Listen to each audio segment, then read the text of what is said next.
ಇದು 2.5 ಕೋಟಿ ಲೀಟರ್ ನೀರಿನ ಕೃಷಿ ಹೊಂಡ, ನಮ್ಮೂರಿನ ಅತಿ ದೊಡ್ಡ ನೀರಿನ ಟ್ಯಾಂಕ್. ಇಷ್ಟು ದೊಡ್ಡ ಕೃಷಿ ಹೊಂಡ ಯಾಕೆ ಮಾಡಿದ್ದು?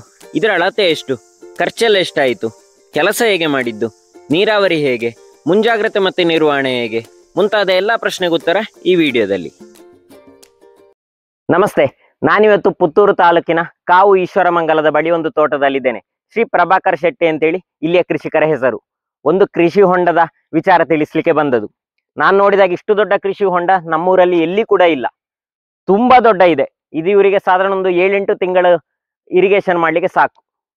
ಇದರ ಅಳತೆ ಬಗ್ಗೆ ಹೇಳುದಿದ್ರೆ 196 ಅಡಿ ಉದ್ದ, 136 ಅಡಿ ಅಗಲ, 37 ಅಡಿಯಷ್ಟು ಆಳ. ಕೃಷಿ ಹೊಂಡದ ಮೇಲೆ ಇಷ್ಟು ಸುತ್ತಳತೆ ಇದ್ರೂ ಕೂಡ ಅದರ ಕೆಳಗೆ ಅಷ್ಟೇ ಇರುವುದಿಲ್ಲ. ಸ್ಲೋಪ್ ಆಗಿ ಮಾಡಿರ್ತೇವಲ್ಲ, ಹಾಗಾಗಿ ಕಡಿಮೆ ಇರ್ತದೆ. ಇದರ ಕೆಳಗೆ 153 ಅಡಿಯಷ್ಟು ಉದ್ದ, 90 ಅಡಿಯಷ್ಟು ಅಗಲ ಇದೆ. ಒಂದು ಟ್ಯಾಂಕಿಯಲ್ಲಿ ನೀರೆಷ್ಟು ತುಂಬುತ್ತದೆ ಅಂತ ಹೇಳಿ ಕ್ಯಾಲ್ಕುಲೇಷನ್ ಮಾಡ್ಲಿಕ್ಕೆ ಎಲ್ರಿಗೂ ಗೊತ್ತಿದೆ. ಉದ್ದ ಗುಣಿಸು ಅಗಲ ಗುಣಿಸು ಆಳ, ಅದನ್ನು 28ರಿಂದ ಗುಣಿಸಬೇಕು. ಅಷ್ಟಾಗುವಾಗ ನಮಗೆ ಲೀಟರ್ ಕೆಪಾಸಿಟಿ ಸಿಗ್ತದೆ. ನಾನೀಗಾಗಲೇ ನಿಮ್ಗೆ ವಿಡಿಯೋದಲ್ಲಿ ಹೇಳಿದ್ದೇನೆ ಇದರ ಉದ್ದ ಅಗಲ ಆಳ ಎಷ್ಟಿದೆ ಅಂತ ಹೇಳಿಕೊಂಡು. ಅದನ್ನು ಕ್ಯಾಲ್ಕುಲೇಷನ್ ಮಾಡಿದಾಗ ನಮಗೆ 2.25 ಕೋಟಿಯಷ್ಟು ನೀರು ಸಿಗ್ತದೆ. ಅದನ್ನು ನೋಡಿಕೊಂಡು 2.25 ಕೋಟಿ ಹಿಡಿತದೆ ಅಂತ ಹೇಳಿಕೆ ಬರುದಿಲ್ಲ. ಯಾಕಂತ ಹೇಳಿದ್ರೆ ಮೇಲೆ ಇದ್ದಷ್ಟೇ ಉದ್ದ ಅಗಲ ಕೆಳಗಿಲ್ಲ, ಸ್ಲೋಪ್ ಆಗಿ ಮಾಡಿರ್ತೇವಲ್ಲ. ಯಾಕಂತ ಹೇಳಿದ್ರೆ ಅಷ್ಟು ಸ್ಟ್ರೆಂತ್ ಬೇಕು. ಇದನ್ನು ಕೆಳಗೆ ಹೀಗೆ ಕಡಿಯುವಾಗಿಲ್ಲ. ಇಷ್ಟು ಆಳವನ್ನು, ಆ ಜಾಗಕ್ಕೆ ಸ್ಟ್ರೆಂತ್ ಬೇಕು. ನೀರನ್ನು, ಇಷ್ಟು ದೊಡ್ಡ ನೀರನ್ನು ಹಿಡಿದುಕೊಳ್ಳಿಕ್ಕೆ ಗಟ್ಟಿ ಬೇಕಲ್ವಾ, ಅದಕ್ಕೋಸ್ಕರ ಈ ರೀತಿಯ ಟ್ಯಾಂಕ್ ಅನ್ನು ಮಾಡಬೇಕಾಗ್ತದೆ. ಹಾಗಾಗಿ ಮೇಲಿನ ಸುತ್ತಳತೆ ಮತ್ತೆ ಕೆಳಗಿನ ಸುತ್ತಳತೆಯನ್ನು ಎವರೇಜ್ ತೆಗೆದು ನಾವು ಇದರ ನೀರಿನ ಕೆಪಾಸಿಟಿ ಕಂಡು ಹಿಡಿಬೇಕಾಗ್ತದೆ. ಅಷ್ಟಾಗುವಾಗ 2.5 ಕೋಟಿ ಲೀಟರ್ನಷ್ಟು ಇದರಲ್ಲಿ ಹಿಡಿತದೆ ಅಂತೇಳಿ ಗೊತ್ತಾಗ್ತದೆ ನಮಗೆ. ಇದು ಕೇವಲ ಮಳೆ ನೀರು ಆಶ್ರಿತ ಕೃಷಿ ಹೊಂಡ. ಮಳೆಯಿಂದ ಬಂದ ನೀರು ಮಾತ್ರ ಇದರಲ್ಲಿ ತುಂಬುತ್ತದೆ. ತುಂಬಾ ಜನರಿಗೆ ಡೌಟ್ ಇರ್ಬೋದು, ಇಷ್ಟು ನೀರು ತುಂಬುತ್ತದೆ ಅಂತ ಹೇಳಿಕೊಂಡು. ನಮ್ಮ ಕರಾವಳಿ ಪ್ರದೇಶದಲ್ಲಿ ಬೇರೆಲ್ಲ ಜಾಗಕ್ಕಿಂತ ಮಳೆ ಹೆಚ್ಚು ಬರ್ತದೆ, ಖಂಡಿತವಾಗಿ ತುಂಬುತ್ತದೆ. ಹಾಗಾಗಿ ಆಯಾ ಪ್ರದೇಶದಲ್ಲಿ ಸಾಧಾರಣವಾಗಿ ಮಳೆ ಎಷ್ಟು ಬರ್ತದೆ ಅಂತ ಹೇಳಿ ನೋಡಿಕೊಂಡು ನಾವು ಉದ್ದ ಅಗಲವನ್ನು ಡಿಸೈಡ್ ಮಾಡಬೇಕಾಗ್ತದೆ. ಮಳೆ ಕಡಿಮೆ ಬರುವ ಪ್ರದೇಶದಲ್ಲಿ ಉದ್ದ ಅಗಲ ಜಾಸ್ತಿ ಮಾಡಬೇಕು, ಹೇಳಿದ್ರೆ ಮಳೆಯಿಂದ ಮಾತ್ರ ನೀರು ಬೀಳುದಿದ್ರೆ. ಇಲ್ಲದಿದ್ರೆ ಸ್ವಲ್ಪ ಕಡಿಮೆ ಮಾಡಿದ್ರು ತೊಂದರೆ ಇಲ್ಲ. ಆದ್ರೆ ಅತಿ ಕಡಿಮೆ ಮಾಡಿ ಆಳವನ್ನು ಜಾಸ್ತಿ ಮಾಡುವುದಕ್ಕಿಂತ ಉದ್ದ ಅಗಲವನ್ನು ಸ್ವಲ್ಪ ಹೆಚ್ಚು ಮಾಡುವುದು ಒಳ್ಳೆಯದು. ಈ ಜಾಗದಲ್ಲಿ 7,000 ಅಡಿಕೆ ಗಿಡಗಳಿವೆ. ಅದಕ್ಕೆ ಸಂಪೂರ್ಣವಾಗಿ ಹನಿ ನೀರಾವರಿ ವ್ಯವಸ್ಥೆ ಇದೆ. 3 ಬೋರ್ವೆಲ್ ಇದೆ.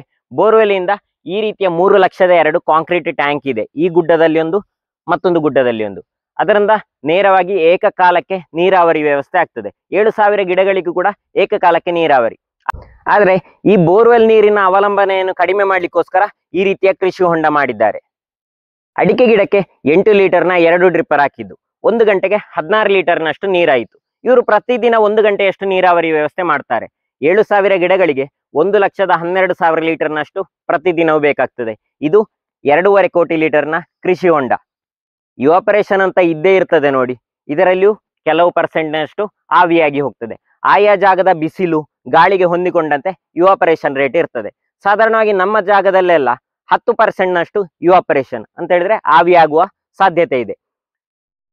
ಇದರ ಕೆಪಾಸಿಟಿ 2.5 ಕೋಟಿ ಲೀಟರ್. ಅದರಲ್ಲಿ 10%ನಷ್ಟು ಇವಾಪರೇಷನ್ ಆದ್ರೆ 25 ಲಕ್ಷ ಲೀಟರ್ ಹೋಯ್ತು. ಹಾಗಿದ್ರೆ ನಮಗೆ 2,25,00,000 ಲೀಟರ್ ಉಪಯೋಗಕ್ಕೆ ಸಿಕ್ಕಿದೆ. ಇಲ್ಲಿ ಪ್ರತಿದಿನದ ರಿಕ್ವೈರ್ಮೆಂಟ್ 1,12,000 ಲೀಟರ್. ಅದನ್ನು ಭಾಗಿಸಿದಾಗ ನಮಗೆ 200 ದಿನಕ್ಕಾಗುವಷ್ಟು ನೀರು ಸಿಕ್ಕಿತು. ಅಂದ್ರೆ ಸಾಧಾರಣ 6ರಿಂದ 7 ತಿಂಗಳಿನಷ್ಟು ಇದರಿಂದ ನಾವು ನೀರನ್ನು ಉಪಯೋಗ ಮಾಡಬಹುದು. ಯಾವುದೇ ಬೋರ್ವೆಲ್ನ ಉಪಯೋಗ ಮಾಡದೆ ಕೇವಲ ಮಳೆ ನೀರನ್ನು ಈ ಜಾಗದ 7,000 ಗಿಡಗಳಿಗೆ ಉಪಯೋಗ ಮಾಡ್ಲಿಕ್ಕೆ ಆಗ್ತದೆ. ಇನ್ನು ಮುಖ್ಯವಾದ ಮಾಹಿತಿ, ಇದಕ್ಕೆ ಎಷ್ಟು ಖರ್ಚಾಗಿದೆ ಅಂತ ಹೇಳಿಕೊಂಡು. ಎಷ್ಟು ಖರ್ಚಾಗಿರ್ಬೋದು? ಇದಕ್ಕೆ 25 ಲಕ್ಷ ರೂಪಾಯಿ ಎಷ್ಟು ಖರ್ಚಾಗಿದೆ. ಅಂದ್ರೆ 2.5 ಕೋಟಿ ಲೀಟರ್ ನೀರಿನ ಟ್ಯಾಂಕಿಗೆ 25 ಲಕ್ಷ ಖರ್ಚು. ಸಾಧಾರಣ 10 ಪೈಸೆಯಷ್ಟು ಬಿದ್ದಿತ್ತು 1 ಲೀಟರ್ ನೀರಿಗೆ. ನಿಮ್ಗೆ ಇನಿಷಿಯಲ್ ಇನ್ವೆಸ್ಟ್ಮೆಂಟ್ ಬಹುದೊಡ್ಡ ಅಂತ ಅನಿಸ್ಬೋದು, ದೊಡ್ಡ ಆಗಿರ್ಬೋದು. ಆದ್ರೆ 1 ಟೈಮ್ ಇನ್ವೆಸ್ಟ್ಮೆಂಟ್. ಇನ್ನು ನೀರಿಗೆ ಹೆದರಿಕೆ ಇಲ್ಲ ನೋಡಿ. ತುಂಬಾ ದೊಡ್ಡ ಜಾಗಕ್ಕೆ ನೀರಿನ ಕೊರತೆ ಇದ್ದಲ್ಲಿ ಅಂತ ಜಾಗಗಳಿಗೆ ಈ ರೀತಿಯ ಕೃಷಿ ಹೊಂಡ ತುಂಬಾ ಸಹಾಯಕಾರಿ. ಇಲ್ಲಿ ಈ ಜಾಗದ ಅರ್ತ್ ವರ್ಕ್ ಆಗ್ಲಿಕ್ಕೆ ಸಾಧಾರಣ 18 ಲಕ್ಷ ರೂಪಾಯಿಯಷ್ಟು ಖರ್ಚು ಬಿದ್ದಿದೆ. ನಂತರ ಈ HDP ಶೀಟ್ ಹಾಕ್ಲಿಕ್ಕೋಸ್ಕರ 7 ಲಕ್ಷ ರೂಪಾಯಿಯಷ್ಟು ಖರ್ಚಾಗಿದೆ. ಯಾಕಂತ ಹೇಳಿದ್ರೆ ಈ 3 ಜಾಗ ಕೂಡ ತುಂಬಾ ಗಟ್ಟಿ ಮಣ್ಣಿತ್ತು. ಒಂದು ಜಾಗದಲ್ಲಿ ಸ್ವಲ್ಪ ಫಿಲ್ಲಿಂಗ್ ಹಾಕ್ಬೇಕಾಗಿತ್ತು. ಆ ಜಾಗ ಗಟ್ಟಿ ಮಾಡ್ಲಿಕ್ಕೋಸ್ಕರ ಸ್ವಲ್ಪ ಹೆಚ್ಚು ಸಮಯವೂ ಬೇಕಾಯಿತು, ಖರ್ಚು ಆಯಿತು. ಬೆಂಗಳೂರಿನ ಮೊಳೆರ್ ಪ್ಲಾಸ್ಟಿಕ್ನವರು ಈ ಜಾಗದಲ್ಲಿ HDP ಶೀಟಿನ ಸಪ್ಲೈ ಮತ್ತೆ ಹಾಕುವ ವ್ಯವಸ್ಥೆ ಮಾಡಿಕೊಟ್ಟಿದ್ದಾರೆ.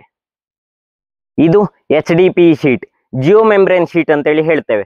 ಇಲ್ಲಿ ಕಿಂಗ್ಸ್ಟನ್ ಕಂಪನಿಯ 500 GSM ಮಾಡೆಲ್ ಅನ್ನು ಉಪಯೋಗ ಮಾಡಲಾಗಿದೆ. ಈ ರೀತಿಯ ಕೃಷಿ ಹೊಂಡ ಮಾಡುವಾಗ ಕೃಷಿಕರು ಕೆಲವು ಸಂಗತಿಗಳನ್ನು ಗಮನದಲ್ಲಿ ಇಟ್ಟುಕೊಳ್ಬೇಕಾಗ್ತದೆ. ಏನಂತ ಹೇಳಿದ್ರೆ, ನೀವು ನಿಮ್ಗೆ ಅಗತ್ಯ ಇರುವಂತ ಕೆಪಾಸಿಟಿಯ ಕೃಷಿ ಹೊಂಡವನ್ನು ಮಾಡಬೇಕು. ಲೆಕ್ಕಕ್ಕಿಂತ ಹೆಚ್ಚು ಕೂಡ ಆಗಬಾರ್ದು, ಲೆಕ್ಕಕ್ಕಿಂತ ಕಡಿಮೆ ಕೂಡ ಆಗಬಾರ್ದು. ಆಳ ಉದ್ದಾಗಲ ಎಲ್ಲ ಒಂದು ಎವರೇಜ್ ಆಗಿರ್ಲಿ. ಕೃಷಿ ಹೊಂಡದಲ್ಲಿ ಮಳೆ ನೀರು ಮಾತ್ರ ತುಂಬುದು ಅಂತ ಹೇಳಿದ್ರೆ ಅದನ್ನು ಮೊದಲೇ ಲೆಕ್ಕ ಹಾಕಿ ಇಟ್ಟುಕೊಳ್ಬೇಕು. ಲೆಕ್ಕಕ್ಕಿಂತ ಹೆಚ್ಚು ದೊಡ್ಡ ಆದ್ರೆ ಅನಗತ್ಯವಾಗಿ ಖರ್ಚು ಕೂಡ ಬರ್ತದೆ. ಮತ್ತೆ ಈ ರೀತಿಯ ಕೃಷಿ ಹೊಂಡ ಆದ ಕೂಡಲೇ ಅದಕ್ಕೆ ಬೇಲಿಯ ವ್ಯವಸ್ಥೆ ಆಗ್ಲೇಬೇಕು. ಇಲ್ಲಿ ಹೊಂಡ ಆದಷ್ಟೇ ಕೂಡಲೇ ಮಾಡ್ಲಿಕ್ಕಿದ್ದಾರೆ ಬೇಲಿ.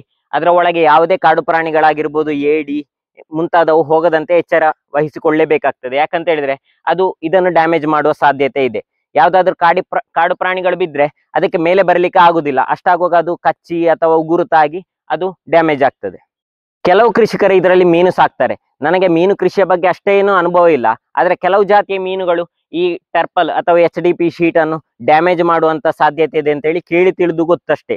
ಹಾಗಾಗಿ ಆದಷ್ಟು ಅದನ್ನು ಮೊದಲೇ ತಿಳಿದುಕೊಂಡು ಮೀನು ಸಾಕಾಣಿಕೆ ಮಾಡಬೇಕು. ಆದ್ರೆ ಇಂತಹ ತುಂಬಾ ಆಳ ಇರುವಂತಹ ಜಾಗದಲ್ಲೆಲ್ಲ ಕೃಷಿ ಹೊಂಡದಲ್ಲೆಲ್ಲ ಮೀನು ಸಾಕಿದ್ರೆ ಅದನ್ನು ತೆಗಿಲಿಕ್ಕೆ ತುಂಬಾ ಕಷ್ಟ ಇರ್ಬೋದು. ಘಟ್ಟದ ಪ್ರದೇಶದಲ್ಲೆಲ್ಲ ಉದ್ದಾಗಲ ತುಂಬಾ ಜಾಸ್ತಿ ಇರ್ತದೆ, ಆಳ ಕಡಿಮೆ ಇರ್ತದೆ. ಅಲ್ಲಿ ಮೀನು ಸಾಕ್ಲಿಕ್ಕೆ ತುಂಬಾ ಸುಲಭ ಆಗ್ತದೆ. ಇದಿಷ್ಟು ಕೂಡ ಒಂದೇ ಸೈಜಿನ HDP ಶೀಟ್ ಅಲ್ಲ, ಬೇರೆ ಬೇರೆ ಸೈಜಿನ ತುಂಡು ಸಿಗ್ತದೆ. ಅದನ್ನು ಇಲ್ಲಿ ಬಂದು ಹಾಸಿದ ನಂತರ ಜಾಯಿಂಟ್ ಮಾಡುವಂಥದ್ದು, ವೆಲ್ಡ್ ಮಾಡುವಂಥದ್ದು. ಇನ್ನು ಈ ನೀರನ್ನು ಹೇಗೆ ಉಪಯೋಗ ಮಾಡೋದು ಹೇಳಿಕೊಂಡು, ಇದರಲ್ಲಿ ಕೃಷಿಕರು ಜಾಗರೂಕತೆ ವಹಿಸಲೇಬೇಕು. ಯಾಕಂತ ಹೇಳಿದ್ರೆ ಇಷ್ಟು ದೊಡ್ಡ ಟ್ಯಾಂಕಿ ಮಾಡಿ ಕೆಳಗಿಂದ ತೂತು ಕೊಟ್ಟು ನೀರು ಬಿಡ್ಲಿಕ್ಕೆ ಮಾಡಿದ್ರೆ ಅಲ್ಲಿ ಲೀಕೇಜ್ ಬಂದೇ ಬರ್ತದೆ. ಮತ್ತೆ ಇಷ್ಟು ದೊಡ್ಡ ನೀರಿನ ಟ್ಯಾಂಕ್ ಮಾಡಿದೆಲ್ಲ ವೇಸ್ಟ್ ಆಗಿ ಹೋಗ್ತದೆ. ಅದನ್ನು ಸರಿ ಮಾಡ್ಲಿಕ್ಕೆ ತುಂಬಾ ಕಷ್ಟ ಇದೆ. ಹಾಗಾಗಿ ಜಾಗ ಎತ್ತರದಲ್ಲಿ ಮಾಡಿದ್ರೆ ಈ ರೀತಿಯ ಟ್ಯಾಂಕ್ ಅನ್ನು ನಂತರ ಸೈಫನ್ ಮಾಡ್ಬೋದು ನೀರನ್ನು ಇರಿಗೇಷನ್ಗೆ ಉಪಯೋಗ ಮಾಡ್ಲಿಕ್ಕೆ. ಆದ್ರೂ ಅಂತ ಜಾಗ ಸಿಗ್ಲಿಲ್ಲ ಅಂತ ಆದ್ರೆ ಅಥವಾ ಅಲ್ಲಿ ಗಟ್ಟಿಯಾದ ಜಾಗ ಇಲ್ಲ ಅಂತ ಹೇಳಿದ್ರೆ ಕೆಳಗೆ ಮಾಡಿ ನಂತರ ಮೋಟಾರ್ ಉಪಯೋಗಿಸಿಕೊಂಡು ಮೇಲೆಗೆ ಲಿಫ್ಟ್ ಮಾಡ್ಬೋದು. ಈ ಜಾಗದಲ್ಲಿ ಕೆಳಗಿದೆ ಸ್ವಲ್ಪ ಕೃಷಿ ಹೊಂಡ, ಇಲ್ಲಿಂದ ಮೋಟಾರ್ ಉಪಯೋಗ ಮಾಡಿ ಮೇಲೆ ಇರುವ ಕಾಂಕ್ರೀಟ್ ಟ್ಯಾಂಕಿಗೆ ತುಂಬಿಸುವುದು. ಅದರಿಂದ ಗ್ರಾವಿಟಿ ರೂಪದಲ್ಲಿ ಇರಿಗೇಷನ್ ಆಗ್ತದೆ. ಈ ವಿಡಿಯೋ ನಿಮಗೆ ಸರಿಯಾದ ಮಾಹಿತಿ ಕೊಟ್ಟಿದೆ ಅಂತ ಹೇಳಿ ತಿಳ್ಕೊಳ್ತೇನೆ. ಈ ರೀತಿಯ ಕೃಷಿಗೆ ಸಂಬಂಧಿತ ವಿಡಿಯೋಗಳಿಗಾಗಿ ನಮ್ಮ ಯೂಟ್ಯೂಬ್ ಚಾನಲ್ ಸಬ್ಸ್ಕ್ರೈಬ್ ಮಾಡಿ ನಿಮ್ಮ ಗೆಳೆಯರ ಜೊತೆಗೆ ಹಂಚಿಕೊಳ್ಳಿ. ಧನ್ಯವಾದಗಳು.